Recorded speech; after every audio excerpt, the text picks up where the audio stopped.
dans les ombres primordiales des océans, où les eaux hurlent comme un cœur de damné, surgit une ombre titanesque, née du chaos originel. Le Léviathan, ce serpent tortueux aux écailles d'airain, dont le souffle embrase les mers et dont les yeux piercent l'aube comme des lames de feu. Ancien ennemi des cieux, il défie la création divine, symbole vivant de la rébellion contre l'Éternel. Plongez avec moi, âmes assoiffées de vérité, dans cette épopée biblique où Dieu seul dompte l'indomptable. Ces récits, tissés de foi et de frissons, vous emporteront au bord de l'abîme. Abonnez-vous à les récits bibliques et likez pour invoquer plus de merveilles célestes. Bienvenue sur notre chaîne, où nous explorons les récits les plus profonds et mystérieux de l'humanité.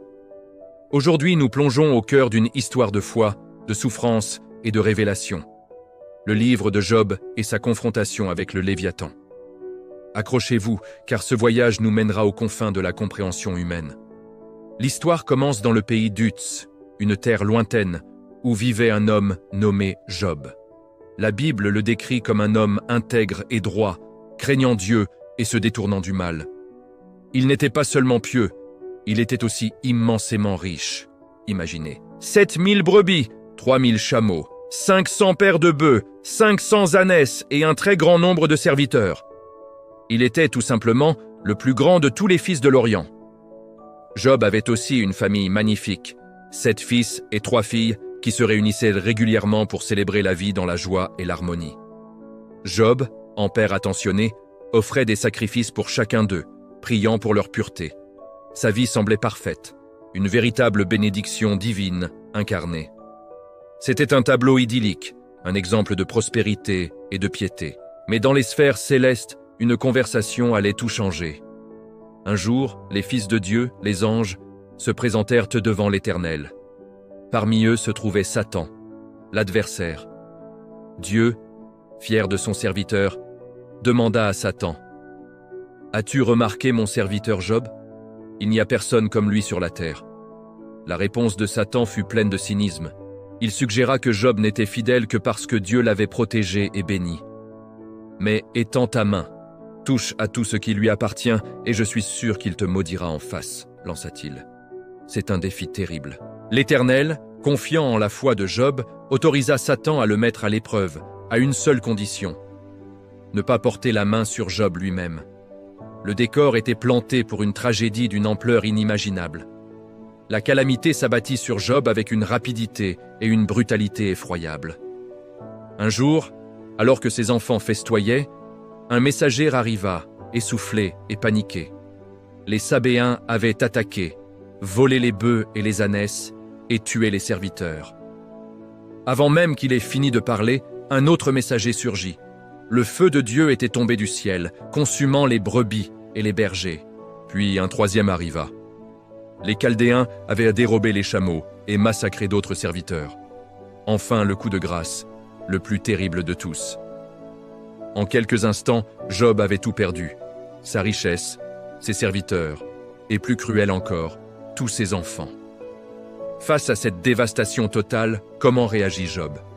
Il se leva, déchira son manteau, se rasa la tête, puis il se jeta à terre et adora. Ces paroles sont parmi les plus poignantes de toute la littérature. « Nu je suis sorti du sein de ma mère, et nu j'y retournerai. L'Éternel a donné, et l'Éternel a ôté, que le nom de l'Éternel soit béni. » En tout cela, Job ne pécha point et n'attribua rien d'injuste à Dieu. Sa foi, loin de s'effondrer, semblait tenir bon face à l'incompréhensible. Mais l'épreuve n'était pas terminée. Lors d'une nouvelle assemblée céleste, Satan revint à la charge. Peau pour peau. Tout ce qu'un homme a, il le donne pour sa vie. Mais étends ta main, touche à ses os et à sa chair, et il te maudira en face. Une fois de plus, Dieu permit l'épreuve, à condition d'épargner la vie de Job. Satan frappa alors Job d'un ulcère malin, de la plante des pieds jusqu'au sommet de la tête. La souffrance physique s'ajoutait maintenant à l'angoisse émotionnelle. Job s'assit au milieu de la cendre, se grattant avec un tesson de poterie pour soulager ses démangeaisons insupportables. Sa propre femme, voyant sa misère, lui dit « Tu persistes dans ton intégrité ? Maudis Dieu et meurs. » Mais Job lui répondit avec une sagesse stoïque « Nous recevons de Dieu le bien, et nous ne recevrions pas aussi le mal ?» Sa foi tenait toujours. C'est alors que 3 de ses amis, Éliphaz, Bildad et Tsophar, apprirent son malheur et vinrent le consoler. En le voyant, ils furent si choqués par sa transformation qu'ils ne le reconnurent pas. Ils pleurèrent, déchirèrent leurs manteaux et restèrent assis avec lui sur la cendre, en silence, pendant 7 jours et 7 nuits. La douleur de Job était si immense que les mots semblaient vains. Ce silence, d'abord un signe de compassion, allait bientôt laisser place à un long et douloureux débat. Finalement, Job rompit le silence. Mais pas pour maudire Dieu, il maudit le jour de sa naissance. Périsse le jour où je suis né et la nuit qui dit « Un homme a été conçu ». C'est le début d'un long poème de lamentation, un cri de désespoir. Job ne comprend pas pourquoi il souffre. Il a vécu une vie juste, alors pourquoi ce châtiment ? Ses amis, bien intentionnés mais prisonniers d'une théologie simpliste, tentent de lui expliquer. Pour eux, la réponse est claire. La souffrance est toujours la conséquence du péché. Si Job souffre autant, c'est qu'il a dû commettre une faute grave, peut-être cachée. Ils l'exhortent à se repentir pour que Dieu lui rende sa prospérité. Mais Job sait qu'il est innocent. Il rejette leurs accusations, les qualifiant de consolateurs fâcheux. Il ne demande pas des réponses faciles, il veut une confrontation directe avec Dieu. Il veut comprendre la justice divine. Le dialogue s'enlise dans un cycle d'accusation et de défense, plongeant Job encore plus profondément dans la solitude et l'angoisse. Le débat atteint son paroxysme. Job, épuisé, a plaidé sa cause. Ses amis sont à court d'arguments. C'est alors que Dieu intervient, enfin, mais pas de la manière attendue. Il ne donne aucune explication sur la raison des souffrances de Job. Il ne parle pas du pari avec Satan. Au lieu de cela, depuis le cœur d'une tempête, Dieu répond à Job par une série de questions. « Où étais-tu quand je fondais la terre ? Dis-le si tu as de l'intelligence. Qui en a fixé les dimensions, le sais-tu » Dieu entraîne Job dans une visite guidée de la création, lui montrant la majesté de l'univers, la puissance qui régit les étoiles, les nuages, les animaux sauvages. Il confronte la perspective limitée de Job à l'immensité de la sagesse divine. Le message est clair. La logique humaine est incapable de sonder les profondeurs des desseins de Dieu. Et c'est là, au sommet de cette démonstration de puissance, que Dieu présente à Job la créature la plus terrifiante de toutes, le Léviathan. La description est à couper le souffle. Peux-tu tirer le Léviathan avec un hameçon ? Son corps est couvert d'une armure d'écailles impénétrables. Ses éternuements font briller la lumière et ses yeux sont comme les paupières de l'aurore. De sa bouche sortent des flammes. Son cœur est dur comme la pierre. Sur la terre, rien ne lui est comparable. Il a été fait pour ne rien craindre. Il regarde avec dédain tout ce qui est élevé. Il est le roi des plus fiers animaux. Le Léviathan n'est pas juste un monstre marin. Il est le symbole de la force brute, du chaos primordial, une puissance que l'homme ne peut ni contrôler, ni même comprendre. En montrant le Léviathan, Dieu ne dit pas à Job « Voici la cause de tes souffrances ». Il lui dit « Voici un aperçu de la complexité et de la puissance que tu ne pourras jamais saisir ». Si Job ne peut pas comprendre une seule créature comme le Léviathan, comment pourrait-il prétendre juger les actions de son Créateur ? Face à cette révélation, Job est transformé. Il ne reçoit pas la réponse qu'il cherchait, mais il reçoit quelque chose de bien plus grand, une rencontre directe avec le divin. Il comprend enfin sa place dans l'univers. Il répond à Dieu avec humilité. « Je reconnais que tu peux tout et que rien ne s'oppose à tes pensées. Mon oreille avait entendu parler de toi, mais maintenant mon œil t'a vu. C'est pourquoi je me condamne et je me repens sur la poussière et sur la cendre. » Ce n'est pas un aveu de culpabilité, mais une reconnaissance de la souveraineté absolue de Dieu. Il a cessé de chercher des explications pour simplement s'abandonner à la présence divine. L'histoire se termine par une restauration. Dieu réprimande les amis de Job pour avoir mal parlé de lui et leur ordonne de demander à Job de prier pour eux.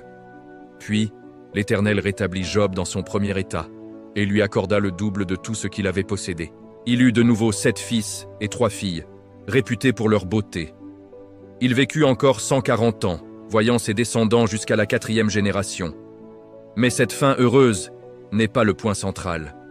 Le véritable trésor que Job a gagné n'est pas matérielle. C'est une foi purifiée par le feu de l'épreuve, une compréhension plus profonde de Dieu, non pas comme un simple distributeur de récompenses et de punitions, mais comme le souverain mystérieux et magnifique de l'univers. L'histoire de Job nous rappelle que face à la souffrance la plus sombre, la quête de sens peut nous mener non pas à des réponses simples, mais à une rencontre transformatrice avec l'infini. Merci d'avoir exploré cette histoire incroyable avec nous. Si ce voyage dans les textes anciens vous a plu, n'oubliez pas de vous abonner et d'activer la cloche pour ne manquer aucune de nos prochaines explorations. À très bientôt. Chapitre 3. Les secrets des sages. Midrash, Talmud et le festin des temps fins. Ô âme fervente et cœur en quête de l'invisible, revenez avec moi vers les ruelles ombragées de Jérusalem antique, où les lampes à huile dansent comme des âmes errantes sur les parchemins jaunis par les siècles. Laissez l'air chargé d'encens et de murmures rabbiniques vous envelopper, tel un manteau tissé de mystères divins. C'est ici, dans les synagogues enfumées du Talmud et les vallées verdoyantes du Midrash, que les sages d'Israël, ces gardiens de la flamme éternelle, ont sondé les abysses pour débusquer les secrets du Léviathan. Mes chers compagnons de cette odyssée spirituelle, préparez-vous à un voyage au cœur des traditions juives, où le monstre des mers n'est plus un simple spectre, mais un acteur pivotal du drame eschatologique, un festin promis aux justes et un avertissement tonnant pour les âmes égarées. Dans ces textes sacrés, forgés dans le creuset de l'exil et de la révélation, nous toucherons du doigt non seulement la terreur du chaos, mais l'espérance radieuse d'un banquet messianique qui illuminera les ténèbres du monde. Plongez avec moi, ô âmes affamées de vérité, dans cette tapisserie rabbinique où chaque fil est une prière, chaque nœud une prophétie. Imaginez mes frères et sœurs, en Abraham, les murs de pierre de la maison d'études de Yavné, vers l'an 70 de notre ère. Alors que les flammes de la destruction du temple encore frais dans les mémoires, les rabbins se rassemblent, comme des sentinelles, au bord d'un océan tumultueux. Rabbi Akiva, ce géant de la Torah aux yeux perçants comme des éclats de diamants, et Rabbi Yohanan ben Zakkaï, son maître, fuient les décombres de Jérusalem assiégées par les légions romaines. Dans les grottes du désert de Judée, où le vent hurle comme les lamentations de Sion, ils tissent le Midrash, ses commentaires vivants sur l'écriture, des perles nées de la souffrance pour illuminer les âges. Le Léviathan y surgit non comme une ombre fugace, mais comme un pilier de la cosmogonie divine, une créature si formidable que sa simple existence défie l'ordre du monde. Écoutez, ô auditeurs attentifs, le Bereshit Rabbah, ce joyau midrashique sur la Genèse, où les sages dépeignent la création comme un ballet céleste, perturbé par les caprices du chaos marin. Sentez-vous le frisson primordial, mes chers cœurs? Au commencement, quand les eaux du ciel et de la terre se fondaient en un tourbillon informe, Dieu, dans sa sagesse infinie, créa le Léviathan et sa compagne, ces deux titans des abysses, pour peupler les mers d'une gloire redoutable. Mais ô terreur sacrée! Leur union aurait enfanté une progéniture innombrable, des hordes de serpents colossaux qui auraient submergé la terre naissante, noyant les jardins d'Éden sous des vagues de destruction. Que ferais-je de ce monde si je le laissais proliférer? Tonna l'Éternel, et d'un geste d'une miséricorde implacable, il trancha la femelle du Léviathan, la salant pour la préserver comme un trésor eschatologique, et enchaîna le mal dans les profondeurs insondables, où il vogue encore attendant l'appel des temps fins. Rabbi Lévi, dans ses méditations enflammées, décrit cette bête comme un dragon aux écailles d'or pur, dont les yeux projettent des éclairs qui percent les océans, et dont le rugissement fait trembler les piliers de la terre. Il est créé pour le jour du grand festin, proclament les sages, un banquet où les justes ressuscités dans leur gloire se repaîtront de sa chair succulente, plus délicate que le veau d'or, et plus enivrante que le vin de la vigne messianique. Ah, mes âmes émues, n'est-ce pas là une image d'une poésie divine qui émeut jusqu'au tréfonds? Le Léviathan, ce monstre vaincu dès l'aube des temps, n'est pas anéanti par caprice, mais conservé comme un sceau sur le rouleau des promesses. Dans le Pirkei de Rabbi Eliezer, un midrash du 8e siècle, les rabbins peignent une fresque vivante, au jardin d'Éden. Adam lui-même fraîchement formé de la poussière, contemple ce serpent marin avec une crainte révérentielle, apprenant que même les forces primordiales ploient devant le Créateur. Et quand Ève tend la main au fruit défendu, N'est-ce pas un écho lointain de cette rébellion chaotique, où le Léviathan symbolise la tentation des abysses, l'appel du désordre qui murmure au cœur faible? Les sages, dans leur exégèse ardente, relient ce fil au psaume 74. Tu as brisé les têtes du Léviathan, voyant en ces têtes multiples les nations idolâtres, Égypte, Babylone, Rome, que Dieu écrasera pour élever Israël. Ô émotion qui nous submerge! Ces textes ne sont pas de froides dissertations. Ils sont des chants de victoire, des baumes sur les plaies de l'exil, rappelant aux Juifs persécutés que le festin du Léviathan est la clé de leur rédemption ultime. Poursuivons maintenant, ô voyageurs infatigables, vers les vastes plaines du Talmud. Cette mer de débat où les voix des Amoraïm, ces maîtres babyloniens du IIIe au siècle, s'entremêlent comme les vagues d'un océan en furie. Imaginez les académies de Sourra et de Pompéïta, sous les palmiers du Tigre, où des milliers d'étudiants assis en cercle concentrique dissèquent la Mishnah sous la lueur des étoiles. Le Talmud de Babylone, ce monument colossal de la pensée juive, aborde le Léviathan dans le traité Baba Batra, folio 64b, comme un éclair dans la nuit des spéculations. Rabbi Yohanan, ce visionnaire aux rêves prophétiques, relate une agada envoûtante. Le saint, béni soit-il, n'a créé le Léviathan que pour le festin des justes, à la venue du Messie. Et de décrire, avec une verve qui fait vibrer l'âme, comment ce monstre, nourri par Dieu de créatures marines pendant des millénaires, grandira jusqu'à engloutir les montagnes sous sa masse. Ses eaux serviront de combustible pour les feux du banquet. Sa peau, tendue comme un dais luminescent, couvrira les cieux de Jérusalem, projetant une lumière si pure qu'elle éclipsera le soleil et la lune. Les justes y banquetteront, et le monde entier entendra leur rire résonner comme un chœur angélique.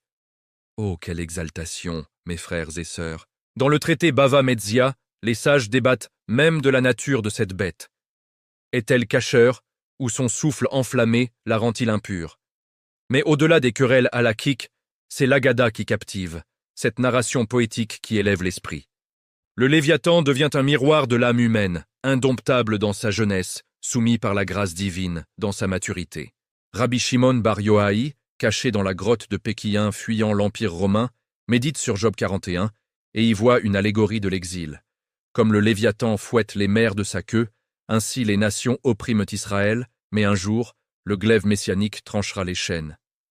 Et dans le Talmud de Jérusalem, une variante émouvante.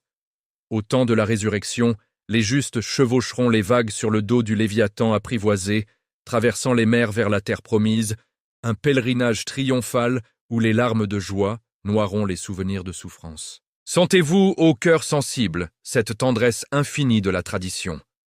Ces textes, nés dans les jaunes de l'oppression, pogroms, diaspora, holocaustes à venir, transforment la terreur en allégresse, le monstre en mets de fête, rappelant que la rédemption divine est plus vaste que les abysses. Mais attendez, mes chers auditeurs, car ces traditions ne s'arrêtent pas au festin. Elles sondent les abysses apocalyptiques, reliant le Léviathan aux visions de la fin des jours. Dans le Zohar, ce mystique joyau du XIIIe siècle, rédigé par Rabbi Moïse de Léon dans les grottes de Castille, le dragon des mers est l'incarnation de la Shekinah en exil. La présence divine bannie dans les ténèbres par le péché d'Israël. Le Léviathan est le serpent de la séparation, enseigne le texte, ses anneaux symbolisant les clipotes, ses écorces impures qui enveloppent les étincelles saintes. Pour les libérer, le Messie, ce fils de David aux bras étendus, descendra avec l'épée d'Isaïe, fendant les eaux pour affronter la bête dans une bataille qui ébranlera les cieux. Imaginez la scène, ô âmes enflammées. Les mers s'ouvrent en gouffres béants, des éclairs divins zèbrent l'horizon, et le Léviathan, rugissant comme 1000 tempêtes, se cabre contre son Créateur. Mais l'Éternel, dans un cri qui fait taire les anges, proclame « Retourne à la poussière, ô chaos, car voici que je fais toutes choses nouvelles. » Et de sa victoire jaillit le monde réparé, un Éden où les fleuves coulent de lait et de miel, et où les justes, couronnés de lumière, dansent autour du trône messianique. Cette eschatologie, mes amis, n'est pas un conte lointain. Elle palpite au rythme de notre époque. Pensez aux exils modernes, les diasporas séfarades, les survivants d'Auschwitz, où les rabbins comme le Gaon de Vilna voyez dans les signes des temps, tremblements de terre, rougeur des mers, l'approche du Léviathan. Dans le Sefer HaZohar, une vision poignante. Au banquet final, chaque juste recevra une portion de chair du monstre, et celui qui en mangera comprendra les mystères de la Torah, comme jamais auparavant son esprit s'illuminant d'une sagesse divine. Ô émotion qui nous étreint! N'est-ce pas un écho du Saint-Sacrement chrétien où le corps du Christ nourrit l'âme pour l'éternité? Car dans la plénitude des temps, juifs et gentils, unis en un seul troupeau, partageront ce festin, accomplissant les promesses d'Isaïe et de Jean. Et maintenant, comme les échos des débats talmudiques s'estompent dans le silence mystique du Zohar et que les visions messianiques se fondent dans l'aube d'un nouveau monde, permettez-moi de vous guider vers les rivages ultimes de notre saga.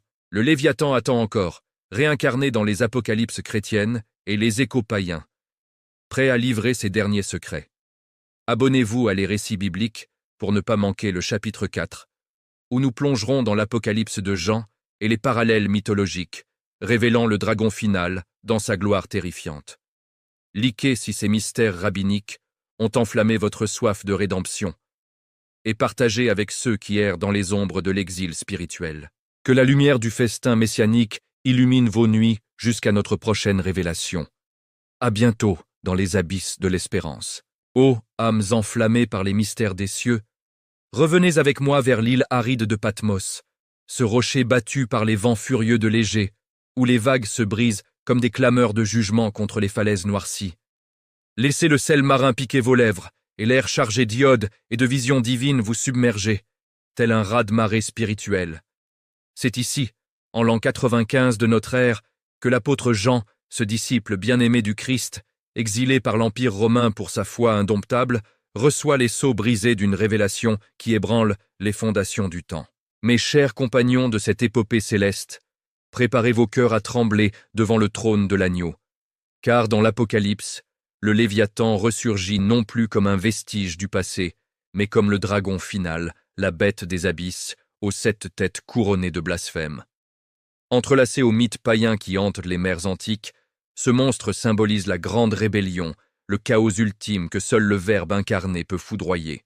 Plongez avec moi, ô âmes assoiffées de victoire eschatologique, dans cette fresque apocalyptique où la terreur se mue en triomphe et où votre foi, fragile barque sur les flots de l'éternité, accoste au port de la gloire immortelle.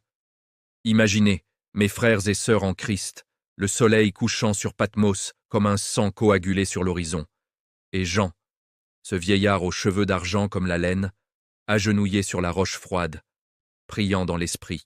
Ses mains calleuses, marquées par les chaînes de l'Évangile, serrent un rouleau usé, et soudain un vent divin, plus doux qu'une brise de Galilée, l'enveloppe.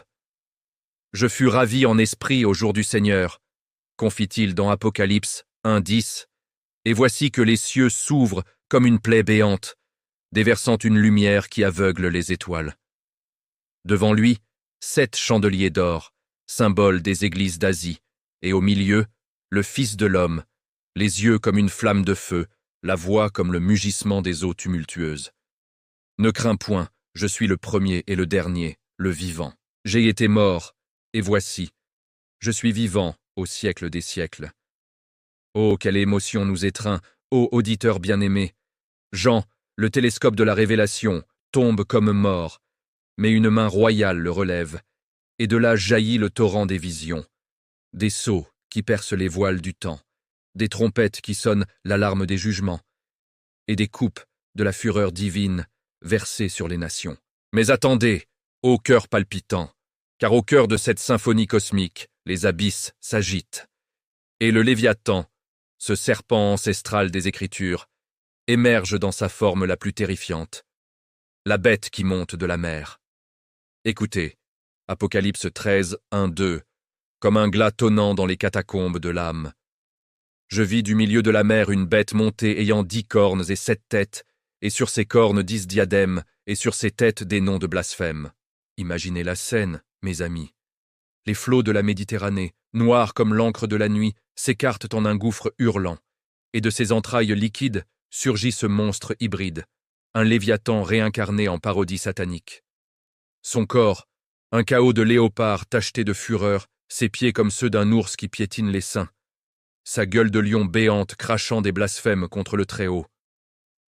7 têtes, ô écho poignant aux têtes brisées du psaume 74, chacune couronnée de diadèmes moqueurs et des noms impies gravés comme des tatouages de damnation.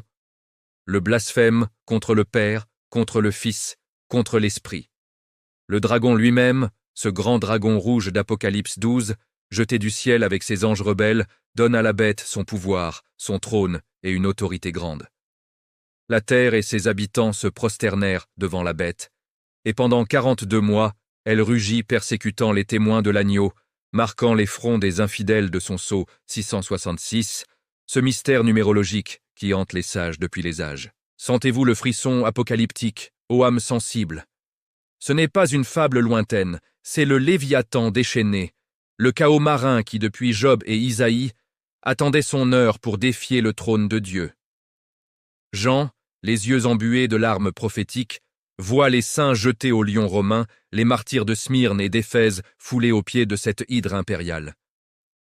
L'empereur Néron, ce tyran sanguinaire, n'est-il pas l'ombre de cette bête, dont le nom en gématria hébraïque totalise 666, mais au-delà de Rome, c'est Satan lui-même, le serpent du jardin, qui se dresse des abysses pour une guerre finale. La bête que j'ai vue était semblable à une panthère. Ses pieds étaient comme ceux d'un ours, et sa gueule était comme celle d'un lion. Ô ironie divine, ce monstre, assemblé des terreurs de la création, parodie la Trinité. 3 formes pour un seul esprit de rébellion. Et le monde, ébloui par ces miracles faux, faire descendre le feu du ciel, guérir la plaie mortelle de sa tête blessée, adore l'Antéchrist, ce faux Messie qui promet la paix, mais sème la mort. Mes chers frères en Christ, dans nos jours de persécution subtile, moquerie des puissantes tentations, des écrans alliances avec le monde. N'est-ce pas cette bête qui murmure à nos oreilles, cherchant à nous marquer d'une allégeance profane? Pourtant, aux joies qui percent les nuages d'orage, l'Apocalypse n'est pas un requiem de désespoir, mais un hymne de victoire. Car au chapitre 12, Jean nous transporte aux cieux, où une femme, vêtue du soleil, couronnée d'étoiles, enfante un fils que le dragon veut dévorer. Mais l'agneau triomphant assis sur le trône avec le lion de Juda ouvre le livre scellé, et les anges chantent. Digne est l'agneau qui a été immolé de recevoir la puissance, les richesses, la sagesse, la force, l'honneur, la gloire et la louange. Le Léviathan, ce dragon aux 7 têtes et aux 10 cornes, est précipité dans l'abîme comme un astéroïde flamboyant, enchaîné pour 1000 ans, attendant son jugement final. Imaginez, mes auditeurs émerveillés, la grande bataille de Armageddon. Les eaux du Euphrate, asséchées pour l'invasion des rois d'Orient, les grenouilles impures sortant de la bouche du dragon, de la bête et du faux prophète, assemblant les nations pour la guerre. Mais l'épée de la bouche du Christ, cette lame de vérité aiguisée, tranche les ténèbres.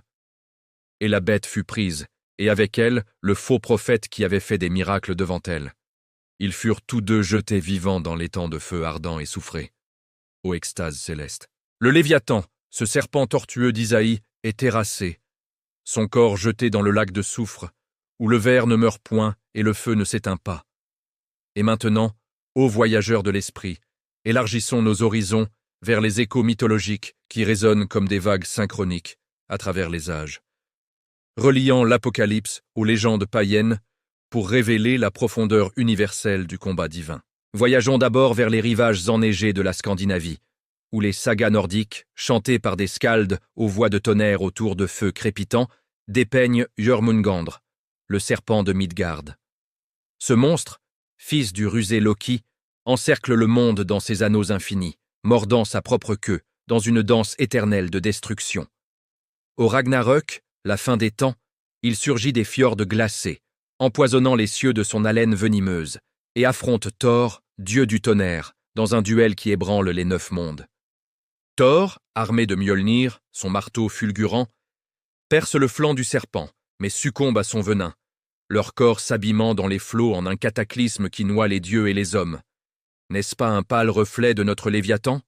Ce serpent cosmique, symbole du chaos cyclique, attend le crépuscule des âges pour libérer les forces primordiales. Un écho païen à la bête de Jean, où le désordre marin défie l'ordre divin, mais sans la rédemption finale de l'agneau. Poursuivons vers les sables brûlants de l'Égypte antique, ô âme curieuse, où les papyrus hiéroglyphiques, déroulés dans les tombes des pharaons, relatent les assauts nightly d'Apophis, le serpent géant du chaos. Chaque soir, comme Ra vogue dans la barque solaire à travers le Duat, l'underworld obscur, Apophis s'enroule autour du bateau, ses écailles d'obsidienne luisant d'une soif insatiable de ténèbres. Ses hurlements font trembler les étoiles, et il cherche à avaler le soleil, plongeant le monde dans une nuit éternelle. Mais les dieux, Seth au fer rougeoyant ou Isis au sort puissant, le perçant de lance, le ligoteux de cordes magiques, et le repoussent jusqu'à l'aube. Les prêtres, dans les temples de Karnak, fabriquaient des effigies de cire d'Apophis, les lacéraient, les brûlaient au lever du soleil, chantant des hymnes pour assurer la victoire quotidienne. Ô parallélisme saisissant avec l'Apocalypse!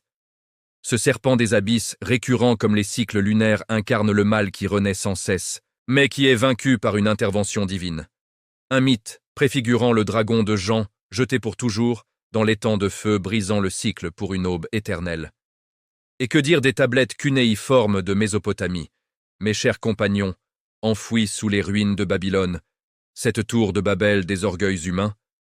Là, Tiamat, la déesse matrice des océans primordiaux, se dresse comme une tempête vivante, ses flancs gonflés d'une rage maternelle trahie.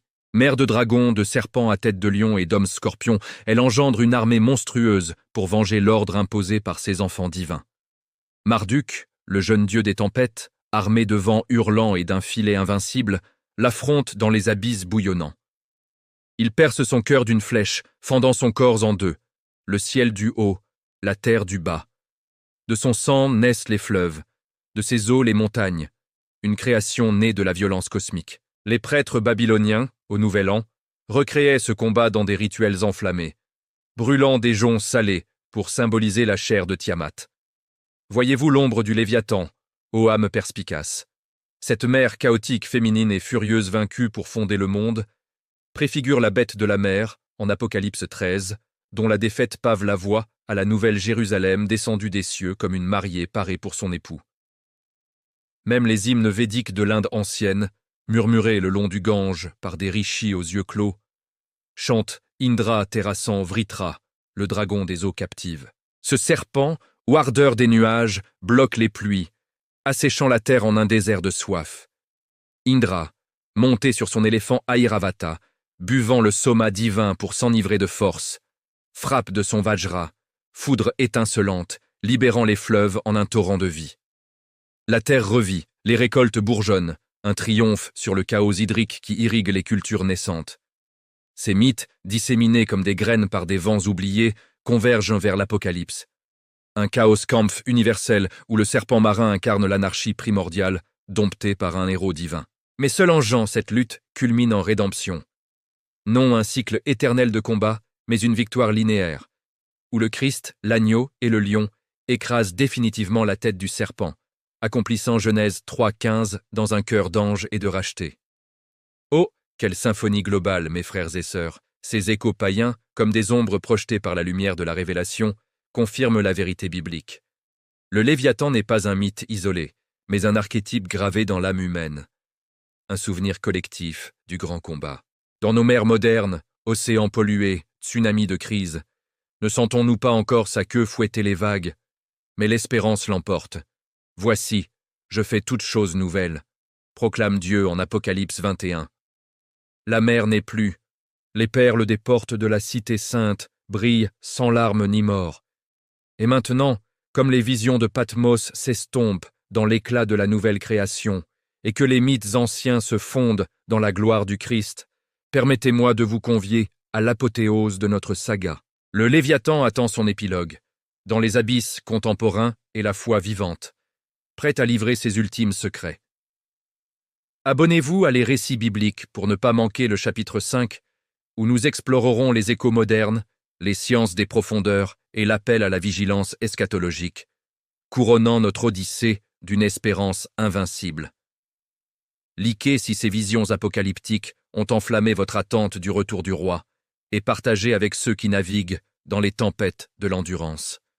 Que la victoire de l'agneau sur le dragon illumine vos pas jusqu'à notre finale révélation. À bientôt, dans les flots de l'éternité. Ô âme bien-aimée, compagnon de cette odyssée sacrée qui nous a menés des sables tourmentés d'Ouz aux visions enflammées de Patmos, voici que nous touchons enfin les rivages ultimes de notre voyage.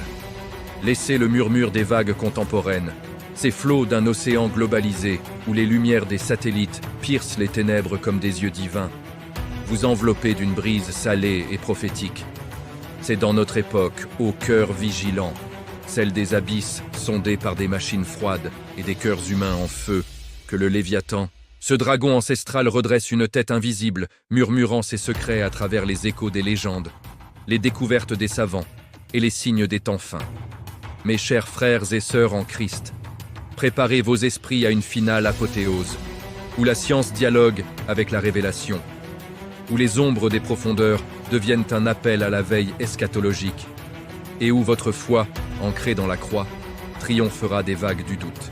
Plongez une dernière fois avec moi, ô âmes assoiffées de clôtures divines, dans ces abysses modernes qui résonnent encore des rugissements de Job, des harpes de David et des trompettes de Jean.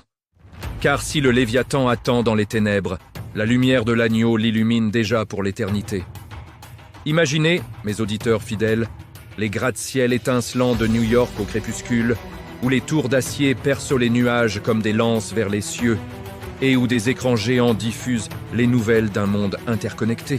C'est l'an 2026, une ère où les smartphones dans nos poches capturent les murmures des océans, et où les drones sous-marins, tels des apôtres mécaniques, explorent les fosses les plus noires de la planète.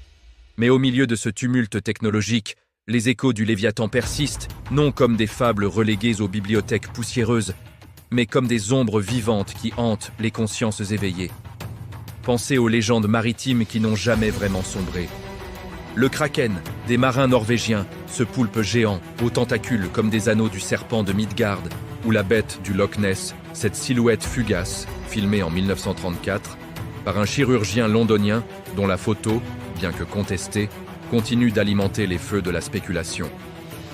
En 2025, un webcam sur les rives écossaises capture 2 sillages parallèles sur l'eau calme, sans bateau ni vent, comme si 2 ombres antiques dansaient un ballet nuptial sous la surface. « Nessie », murmurent les cœurs émus. Mais pour nous, ô âme biblique, n'est-ce pas un pâle reflet du Léviathan, ce monstre qui, selon Isaïe, fuira et se tordra dans les mers avant d'être foudroyé?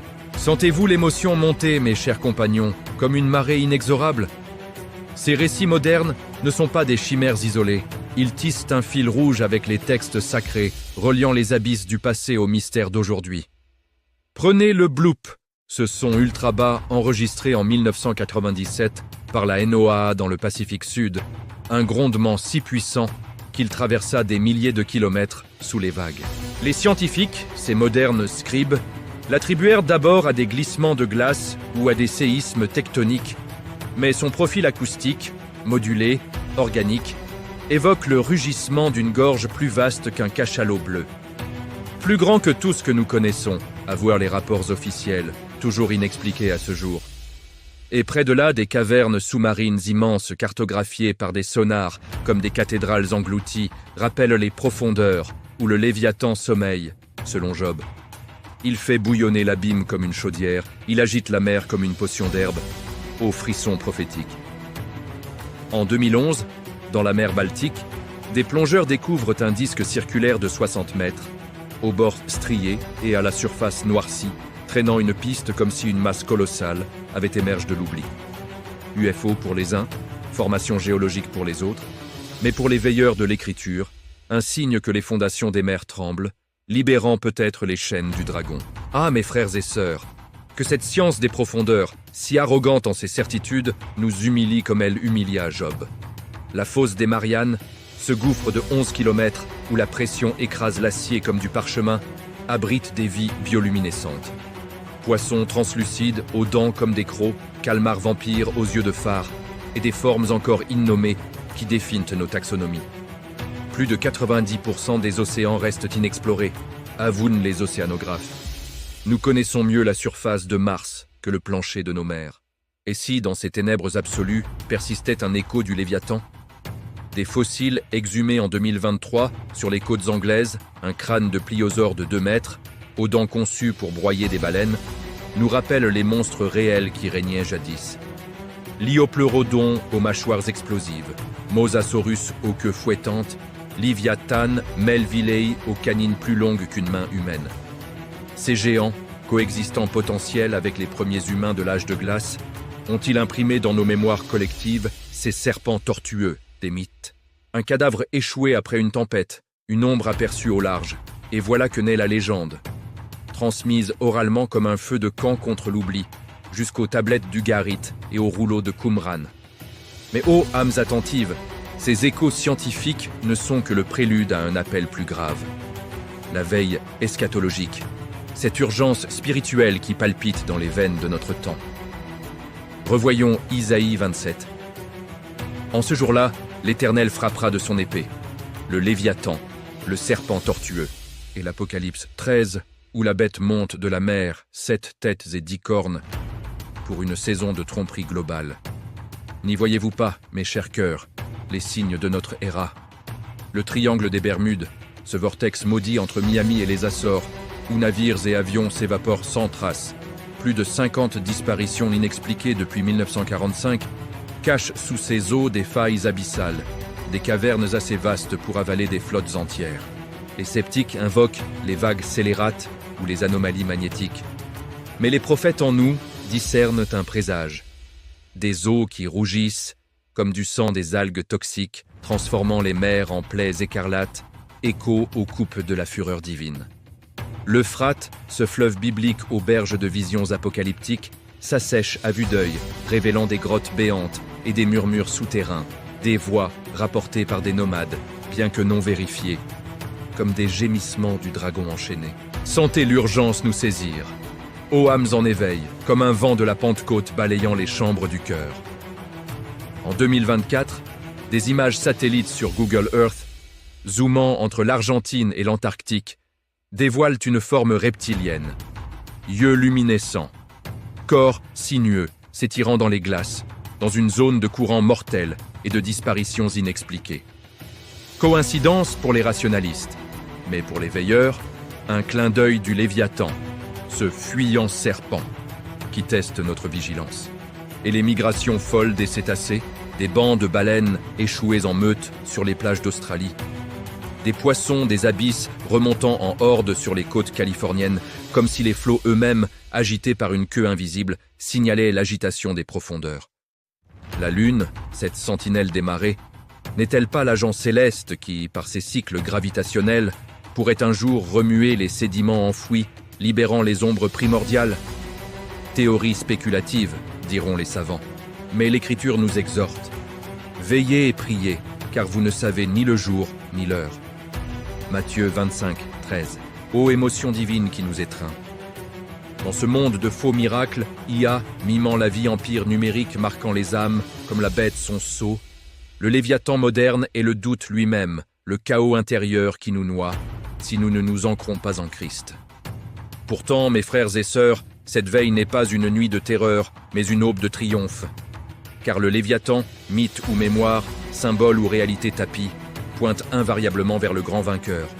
Jésus, l'agneau immolé qui, de la croix, a déjà écrasé la tête du serpent. Genèse 3,15. Imaginez la finale cosmique. Les mers s'ouvrant en un cœur de jugement. Le dragon rugissant une dernière fois, mais foudroyé par l'épée de la bouche du roi des rois. Et la mer me donna les morts qui étaient en elle. Apocalypse 20, 13. Mais pour les racheter, ces eaux deviennent un baptême éternel, un passage vers la cité sans mer ni larmes, où les perles des portes scintillent d'une gloire sans fin. Les fossiles, les sons inexpliqués, les ombres satellitaires, tous sont des invitations à la repentance, des rappels que le chaos n'a pas le dernier mot.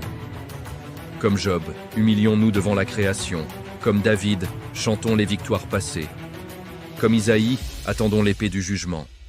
Comme Jean, adorons l'agneau. Et dans le festin messianique du Talmud, où la chair du Léviathan nourrit les justes, voyons l'Eucharistie. Le corps du Christ, plus savoureux que tout monstre vaincu, illuminant nos âmes d'une lumière qui défie les abysses. Oh, quelle clôture exaltante, mes âmes compagnes de ce périple. Le Léviathan, de Job à nos écrans, n'est pas venu pour nous terrifier, mais pour nous réveiller. Un mythe qui est mémoire divine, un monstre qui est miroir de notre rébellion, une ombre qui fuit devant la croix. Que ces abysses modernes vous propulsent, non dans la peur, mais dans une foi ardente, une veille joyeuse où chaque vague murmure. Maranatha, viens, Seigneur Jésus. Apocalypse 22, 20. Si ce voyage épique a remué vos profondeurs, si les rugissements du dragon ont fait jaillir en vous des larmes de reconnaissance, abonnez-vous dès maintenant à les récits bibliques pour d'autres odyssées qui enflammeront votre esprit. Likez cette vidéo pour que la lumière du Léviathan vaincu rayonne sur d'autres cœurs et partagez avec ceux qui naviguent dans les tempêtes de l'âme. Que l'Éternel, dompteur des mers, vous garde dans sa paix invincible jusqu'à la prochaine révélation. Merci d'avoir plongé avec moi, âme bien-aimée. À bientôt dans les flots éternels de la gloire.